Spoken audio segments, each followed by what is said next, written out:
ஆட்டுக்குட்டி அமீர் அவர்களே, ஒன்றை நினைவில் வைத்துக் கொள்ளுங்க. இன்னைக்கு இந்தியாவில் ஒட்டுமொத்த போதைப் பொருட்களுக்கும் ஹோல்சேல் டீலர் யாருன்னு பார்த்தா நீங்களும் உங்க நண்பர் ஜாபர் சாதிக்கும் தான். அதாவது இந்திய இளைஞர்களை கெடுப்பதற்காக, இந்திய இளைஞர்கள் யோசிக்கவே கூடாது என்பதற்காக நீங்க, அதாவது 2000 கோடிங்கிறது ஒரு கன்சர்ன் தான். ஆனா இதுக்கு முன்னாடி எத்தனை கன்சர்ன் மிஸ் ஆச்சுன்னு தெரியல. அது ஒரு கன்சர்ன்ல 2000 கோடினா இதற்கு நீ எவ்வளவு போதைப் பொருட்களை இந்தியாவில் புழக்கத்தில் விட்டிருப்பீங்க. அப்போ உங்களால எத்தனை இளைஞர்களுடைய வாழ்க்கை நாசமா போயிருக்கு. அப்படிப்பட்ட நீ எல்லாம் தேசபக்தி மிக்க படத்தையோ இல்ல தேசபக்தியை பற்றியோ பேசுவதற்கு உனக்கு என்ன தகுதி இருக்கு? அது மட்டும் இல்லாம நீ எடுத்த ஏதாவது ஒரு படத்துல ஒரே ஒரு சீன் சொல்லு பார்க்கலாம், ஒரே ஒரு பிரேம் காட்டு பார்க்கலாம். நான் தேசபக்தி மிக்க ஒரு சீன் எடுத்திருக்கேன், ஒரு பிரேம் எடுத்திருக்கேன் காட்டு பார்க்கலாம். கிடையவே கிடையாது. இந்த துரந்தர் படம் கூட பாகிஸ்தானுக்கு அவர் உறவாளியாக செல்வதுதான் உனக்கு பிரச்சனை. இதே அவர் அமெரிக்காவுக்கு போயிருந்தாருன்னா நீ பாராட்டியிருப்ப.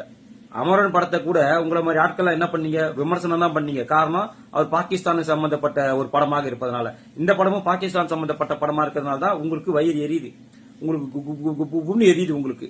ஏன்னா பாகிஸ்தானை தொட்டாக்கா உங்களுக்கு அவ்வளவு கோபம் வரும். உங்களை மாதிரி நபர்களுக்கு நான் எல்லாரையும் சொல்லல.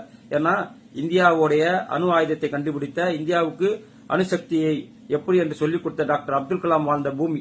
இந்த பூமியில உன்னை போன்ற தேசபக்தியே இல்லாத ஈனப்பிரிவுகள்லாம் வாழ்றாங்கன்னு சொல்லும் போது உண்மையிலே வெட்கக்கேடான ஒரு செயல் இது. இந்த படத்தை இந்தியா முழுக்க இருக்கக்கூடிய இளைஞர்கள் தூக்கி வைத்து கொண்டாடி கொண்டிருக்கிறார்கள். ஆனா உனக்கு மட்டும் எரியுதுனாக்கா உன் பிறப்புலதான் பிரச்சனையே தவிர அவர்கள் மீதோ இந்தியா மீதோ இந்திய இளைஞர்கள் மீது பிரச்சனை கிடையாது. உன்னோட பிறப்பு தவறான பிறப்பு. நீ தவறுதலாக பாகிஸ்தான் தாக்கி பிறந்து விட்ட காரணத்தினால உன்னால இதை ஜீரணிக்க முடியல. தயவு செய்து உங்களுக்கு நாவை அடக்கிக் கொள்ளும். ஏன்னா உங்களை சுத்தி இப்ப நிறைய தேசபக்தர்கள் உருவாகி கொண்டிருக்கிறார்கள் இந்தியாவில்.